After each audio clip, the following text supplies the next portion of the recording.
News 18 প্রাইমে বাজে খবরের দিকে নজর রাখবো। বারাসাতে টেট পাসদের বিক্ষোভের ধুন্ধুমার। শিক্ষামন্ত্রীর অনুষ্ঠানের আগেই বিক্ষোভ। বারাসাতে রবীন্দ্র ভবন পর্যন্ত মিছিল, পুলিশি বাধায় রাস্তায় বসে পড়ে বিক্ষোভ। পুলিশের সঙ্গে তর্কাতর্কি, ধস্তাধস্তি। সাংসদ সৌগত রায়ের গাড়ি আটকে এভাবেই চলে বিক্ষোভ।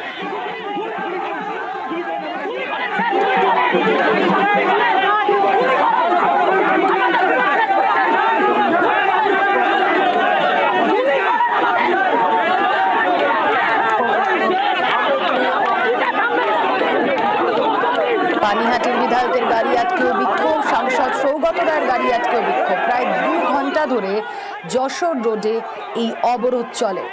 অবরোধকারীদের লাঠি উঁচিয়ে তারা পুলিশের, আর তারপরই এই ধস্তাধস্তির ছবি। পাল্টা পুলিশকে মার বিক্ষোভকারীদের। ইতিমধ্যেই আমরা যা খবর পাচ্ছি, একজন বিক্ষোভকারী জখম, একজন পুলিশও জখম হয়েছে। বারাসাতে টেট উত্তীর্ণদের ধুন্ধুমা।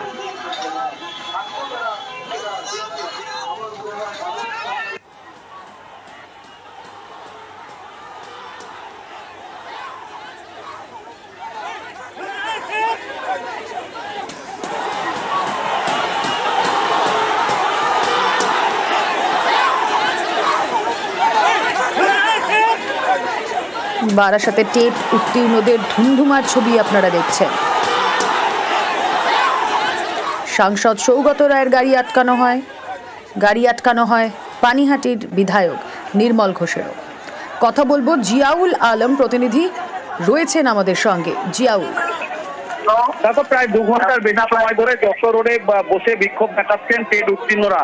মূলত 2022-এ টেট উত্তীর্ণরা তাদের একটাই দাবি, যেখানে শিক্ষামন্ত্রী সেখানে টেট উত্তীর্ণরা যাবেন, এই স্লোগানকে সামনে রেখে আজকে যখন অর্থাৎ শিক্ষকদের একটি সর্বভারতীয় তৃণমূল কংগ্রেস শিক্ষা সেলের সম্মেলন ছিল, সেই সম্মেলনে কিন্তু আসার কথা ছিল মন্ত্রী ব্রাত্য বসু সহ একাধিক বিধায়ক সাংসদের। সেই সময় কিন্তু যখন আসে, সেই সময় কিন্তু মন্ত্রী আসার আগেই তারা কিন্তু একেবারে এই রবীন্দ্র ভবন যে গেট, সেখানে গেটের সামনে বসে বিক্ষোভ দেখা তাদের একটাই দাবি, চাকরি দিতে হবে, অর্থাৎ চাকরি কেন পাচ্ছেন না, এই ধরনের একাধিক দাবি তুলে কিন্তু তারা বিক্ষোভ দেখায়। এবং সেই সম্মেলনে কিন্তু যোগদান করার জন্য আসছিলেন সৌগত রায় এবং নির্মল ঘোষ, তারা কিন্তু আসছিলেন। ফলে তাদেরকে মাঝপথদেরকে আটকে বিক্ষোভ দেখায়। প্রায় 1 ঘন্টা এই যশোর রোডের উপর আটকে রাখার পর তারা কিন্তু পুলিশ সেখান থেকে বিক্ষোভকারীদের লাঠি উঠিয়ে তাদেরকে কিন্তু সরিয়ে সেখান থেকে এই মুহূর্তে মন্ত্রী, সাংসদ এবং বিধায়ককে এখান থেকে সরিয়ে দিলেও প্রায় 2 ঘন্টার বেশি সময় ধরে তারা টেট উত্তীর্ণ রাস্তায় বসে রয়েছেন। এই মুহূর্তে কিন্তু পুলিশ কিন্তু লাঠি চালিয়ে এই বিক্ষোভকারীদেরকে হটিয়ে এই মুহূর্তে কিন্তু যশোর রোড বিক্ষোভকারীরা যারা অবস্থানে রয়েছেন, কি বক্তব্য তাদের, তারা কি বলছেন? দেখো, তাদের একটাই দাবি যে 2022-এ টেট উত্তীর্ণ কিন্তু কেন তারা চাকরি হচ্ছেন না বলে একাধিকবার তারা শিক্ষামন্ত্রীর কাছে গেছেন, একাধিকবার তারা মুখ্যমন্ত্রীকে জানিয়েছেন, কিন্তু কোনো সুরা হচ্ছে না। এবং শিক্ষামন্ত্রী বারংবার তাদেরকে বিভিন্ন রকম ভাবে আশ্বস্ত করছেন। আজকেও ঠিক তেমনই, অর্থাৎ সেখানে বিকাশ ভবনে যাওয়ার কথা ছিল, কিন্তু সেখানে না গিয়ে অর্থাৎ চাকরি প্রার্থীরা টেট উত্তীর্ণরা প্রায় ট্রেনে করে বারাসাতে স্টেশনে আসে, সেখান থেকে একাধিক ব্যারিকেড করে তাদের কাজ করার চেষ্টা হয়। পরবর্তীকালে সেই একের পর এক ভেঙে তারা যশোর রোডের উপরে রবীন্দ্র ভবন যে সম্মেলন ছিল শিক্ষা সেলের, সেখানে এসে পৌঁছাচ্ছে। একটাই দাবি, শিক্ষামন্ত্রীর কাছে আবেদন করবেন কেন তোদের চাকরি হচ্ছে না, কেন বারংবার তোদেরকে বলার আশ্বস্ত করার পরেও কেন চাকরি হচ্ছে না। এরকম একাধিক দাবি তুলে কিন্তু আজকে একেবারে যশোর রোডের উপরে বিক্ষোভ দেখায়। প্রায় 2 ঘন্টার বেশি সময়ের পর পুলিশ কিন্তু লাঠি উঠিয়ে তাদেরকে সরিয়ে দেয়। এই ঘটনায় এখনো পর্যন্ত প্রায় 20 জন টেট উত্তীর্ণ চাকরি প্রার্থীরা তাদেরকে কিন্তু আটক করেছে পুলিশ। এখনো বেশ কয়েকজন চাকরি প্রার্থী যেমন আহত হয়েছেন, বেশ কয়েকজন পুলিশ কর্মীও কিন্তু আহত হয়েছেন। পুলিশের সঙ্গে টেট উত্তীর্ণ দফায় কিন্তু এই সংঘর্ষ, দফায় কিন্তু সঙ্গে গন্ডগোল হয়। ফলে এই মুহূর্তে কিন্তু যশোর রোড পুরো ভাঙা করার চেষ্টা করছে পুলিশ প্রশাসন এবং বেশ কয়েকজন টেট উত্তীর্ণরা কিন্তু গুরুতর জখম হয়েছেন। ফলে তাদের একটাই দাবি, যতক্ষণ না পর্যন্ত শিক্ষামন্ত্রী তাদেরকে চাকরি আশ্বাস দিচ্ছেন, ততক্ষণ তারা রাস্তায় থাকবেন, এমনটা কিন্তু টেট উত্তীর্ণরা জানাচ্ছেন। ফলে এই মুহূর্তে যথেষ্ট উত্তেজনা ঘটিয়েছে এই একেবারে রবীন্দ্র ভবন, যশোর রোড রবীন্দ্র ভবন যশোর এলাকা। বেশ জিয়াউল, তুমি আমাদের সঙ্গে থাকো, এক বিক্ষোভকারীর বক্তব্য শুনো। 50,000 শূন্যপদ সহ আমাদের নোটিশটা দিন স্যার, আমরা আর পারছি না, বাড়িতে বাবা মার সামনে মুখ দেখাতে পারছি না। আমরা নিজেদের যোগ্যতায় পাস করে আজকে 8 বছর ধরে আমরা বেকার স্যার। আমরা যোগ্যতার মাধ্যমে পাস করেছি, আমাদের যোগ্য এমআর আছে, আমরা যোগ্য। বিক্ষোভকারীরা কাঁদছেন সেই ছবি আপনাদেরকে দেখালাম। তাদের নির্দিষ্ট দাবি রয়েছে, তারা আর শুধুমাত্র আশ্বাসে যে কোনো চিরে ভিজবে না এই কথাই তারা বারবার বলছেন এবং সেই বক্তব্যকে সামনে রেখেই তারা অবস্থান বিক্ষোভে বসেছেন। কথা বলবো, আমাদের প্রতিনিধি জিয়াউল আলম রয়েছেন সঙ্গে। জিয়াউল, সাংসদের গাড়ি আটকে দেওয়া হয়েছে, আজকে দেওয়া হয় পানিহাটির বিধায়কের গাড়িও, কি অবস্থা এখন? দেখো, একদম এই শিক্ষা সেলের সম্মেলনে কিন্তু আসার উদ্দেশ্যে কিন্তু সাংসদ বিধায়করা একের পর এক সাংসদ বিধায়করা আসছিলেন।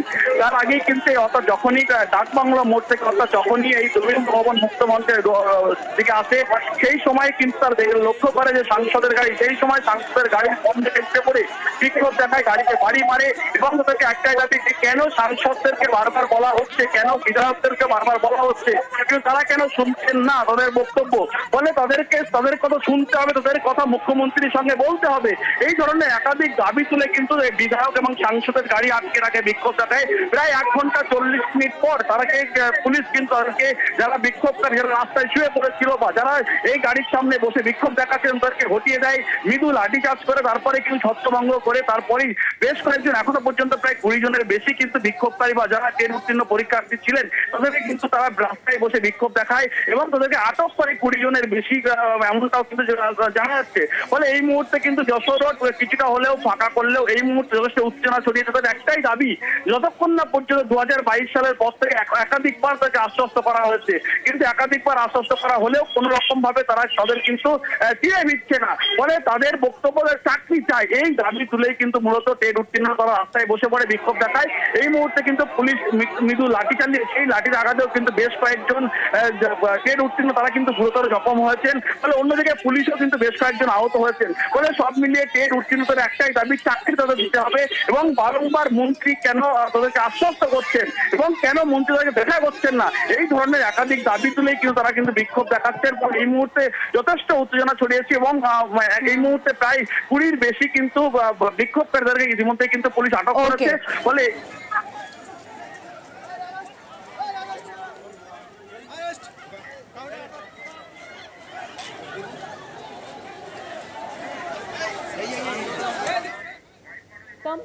আপনারা গাড়িগুলো রাখতেন বাইরের দিকে, যুবমৈত্রী ফরওয়ার্ড ক্লাবের এদিকটায় অসুবিধে হতো, তাই আমি বলেছিলাম যে কোনো প্রোগ্রাম করার দরকার নেই, জাস্ট আমি পুজোর সময় যখন যাব তখন ইনাগুরেট করে দেবো, যাতে এই গাড়িগুলো এখানেই থাকতে পারে এবং আপনাদের কর্মচারীরাও রাস্তায় বসে থাকে, যারা জীবন দিয়ে, জীবন যুদ্ধ করে যারা লড়াই করে তাদের আমি স্যালুট জানাই এবং তারা অগ্নি নেভাতে যেভাবে নিজেদের কষ্ট করেন, যেভাবে মানুষের প্রাণ পরিশ্রম, প্রাণপাত করে ফায়ার ব্রিগেড আগুন নেবান, মানুষকে বাঁচান, অনেক ডিজাস্টারে কাজ করেন, তাদের সকলকে, প্রশাসন সহ আমি সকলকে, কর্পোরেশন সহ, ডিজাস্টার সহ আমি সকলকে, এবং 29টা বাইকও আজকে উদ্বোধন হচ্ছে যেটা ছোট ছোট গলি দিয়ে যাবে আর কি, সেই জন্য আমি খুব অভিনন্দন জানাচ্ছি। খুব ভালো থাকুক, সুন্দর থাকুন। রোজই প্রায় শীতকে কোথাও না কোথাও ছুটতেই হয়, কিন্তু তা সত্ত্বেও মানুষকে তো সাহায্য করতেই হয়, আর এটা মানুষের কাজ। ভালো থাকবেন, সুস্থ থাকবেন, সুন্দর থাকবেন। অনেক শুভ শারদিয়া, এটা আপনাদের মনে থাকবে, পুজোর সময় হয়েছে, এটা ভালো হয়েছে, ফায়ার ব্রিগেডটা খুব ভালো হয়েছে। আর বাইকগুলো এখানে আপনারা দেখতে পাচ্ছেন গলিতে গলিতে ঢোকবার জন্য, এটা আমাদের নতুন সিস্টেম। আমরা এমনকি বড় বড় বাড়িতে আগুন নেভাবার জন্য যেন বড় আমরা করেছি, সেরকম ছোট ছোট গলিতে ঢোকবার জন্য, ছোট ছোট গলিতে গাড়ি, বড় গাড়ি ঢুকতে পারে না, তাই এগুলো নিয়ে ছোট ছোট গলিতে ঢুকে যায়। কাজে অনেক অভিনন্দন।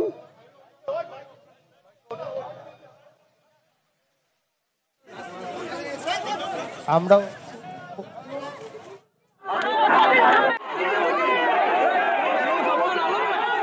29টি ছোট দ্বিচক্রযানের যারা অত্যন্ত শক্তিশালী, ছোট পরিসরে অগ্নি নির্বাপন করার জন্য সেই 29টি গাড়ির আনুষ্ঠানিক উদ্বোধন করছেন মাননীয় মুখ্যমন্ত্রী মমতা বন্দ্যোপাধ্যায়। আমরা উচ্ছ্বসিত, আনন্দিত। দেবী দুর্গার দেবী পক্ষে আজকে একটি অভূতপূর্ব অগ্নি নির্বাপন জরুরি পরিষেবার নবনির্মিত ভবনের সঙ্গে 29টি দ্বিচক্রযানের আনুষ্ঠানিক উদ্বোধন করলেন মাননীয় মুখ্যমন্ত্রী মমতা বন্দ্যোপাধ্যায়। মাননীয় মুখ্যমন্ত্রী মমতা বন্দ্যোপাধ্যায়ের অনুপ্রেরণায় এই ভবনের আনুষ্ঠানিক উদ্বোধন এবং 29টি গাড়ির, 29টি দ্বিচক্রযানের যে উদ্বোধন হলো, তার জন্য অগ্নি নির্বাপন জরুরি পরিষেবা দপ্তরের পক্ষ